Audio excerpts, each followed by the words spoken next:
Kaya tayo guys. Ayan, yung ano natin, pagkain natin. Tara. Ito na mga pagkain natin guys. Tingnan nyo.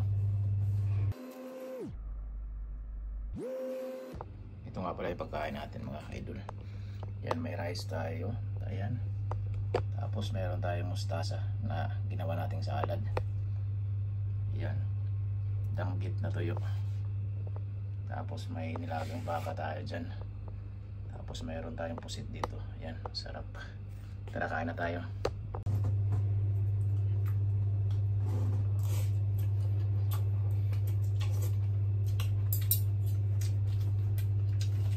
Ito guys, first time kong ginawa ito. Yung mustasa. Ginawa kong salad.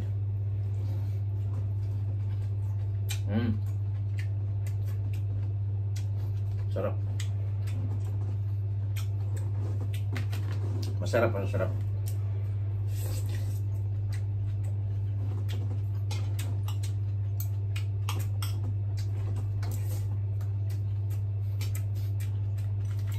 Tapos ito, in-air fryer ko lang oh. Crunchy. Lagyan ko lang konting suka.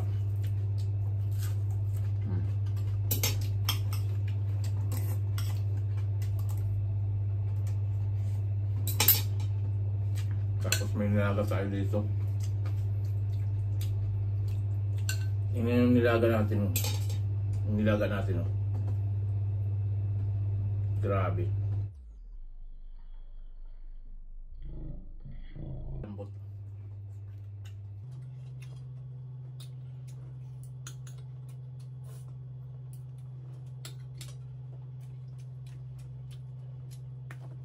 Parang ito yung pinaka-the-best ngayon.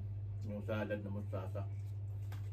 Naglagay lang ako ng olive oil, lemon, garlic, at saka yung sibuyas. Ang tawag nga yun sa ano? Sibuyas at saka bawang. Inano ko lang, mince.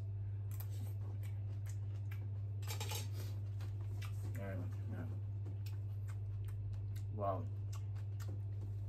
Sarap.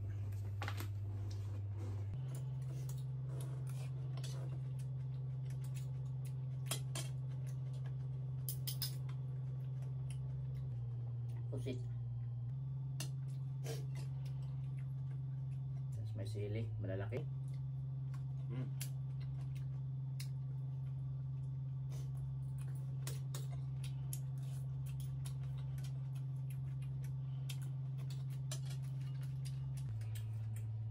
Yung tuyo.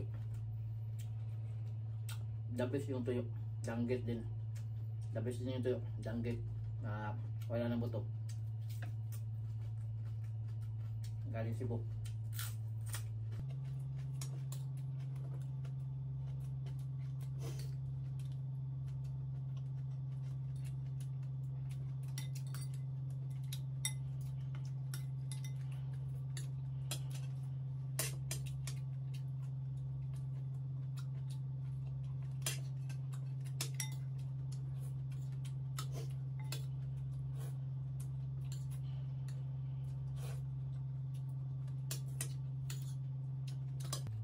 Sarap talaga ng nilagaw. Lambot. Matutulang sa bunga mo.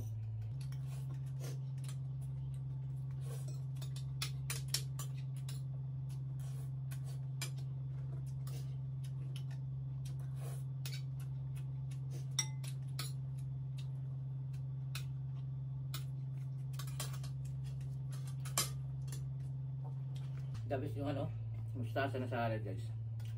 Lalaki. Ito kasi kakaiba to eh. Ngayon ko lang ginawa to eh. At saka itong mga nilaga, yan tanggal na sa buto eh. Yung nilaga kasi, lagi na yan eh. Dahil na baka. Kasi yung baka dito, mura lang yung baka. Hindi kagaya sa Pinas.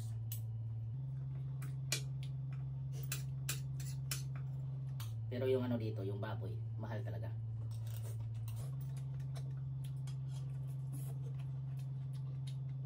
$1 yung ano dito. $1 yung price, yung presyo ng baboy.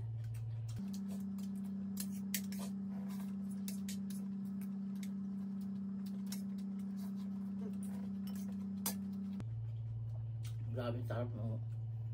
Sarap ng mustasa.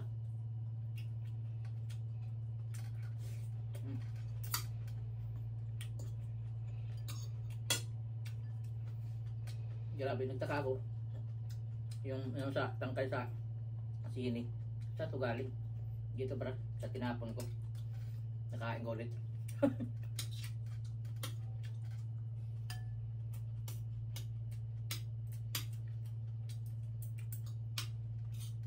Guys, nga pala may i-share ako sa inyo. Nakapagawa na pala tayo ng ng bahay, at least sa wagas. Papakita ko sa susunod na video. Maliit lang pero magastos.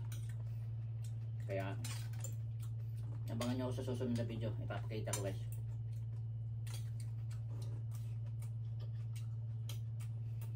May matututunan kayo, lalo na sa mga OFW.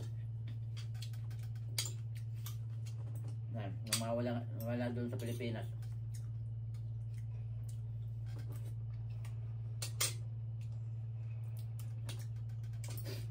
Ito yung bahay na pinagtatayo ko. Hindi pa tapos. Mag-a-upload ako ng video. Ito sunod. Para ma-inspire kayo. Okay na. Pasensya sa abala. Nga pala ito. Yung baba nito, dito titira yung pamilya ko. Tapos yung taas, paupahan, gagawin natin bed spacer para at least kumita tayo. At the same time, mag-release yung padala natin. Tapos magpapalagay ako ng tindahan doon sa mga anak ko. Sila na bahala. At least kikita sila. Hindi na sila aasa sa amin lahat. Hindi na lahat sa amin. So kikita na sila. At least yung papadala namin.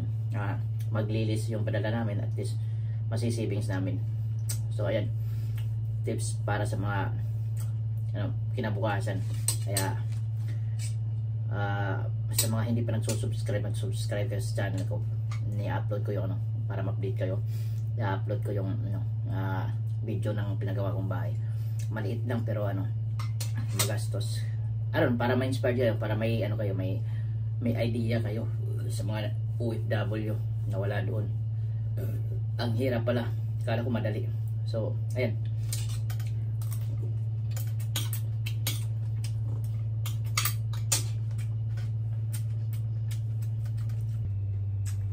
So hanggang dito lang tayo. Hindi ko naubos. Marami. So siya nga pala, sa mga hindi pang subscribe, subscribe kayo sa channel ko. Maraming salamat. Kita-kita tayo sa next na i-upload na video ko. Thank you. Ingat kayo lagi.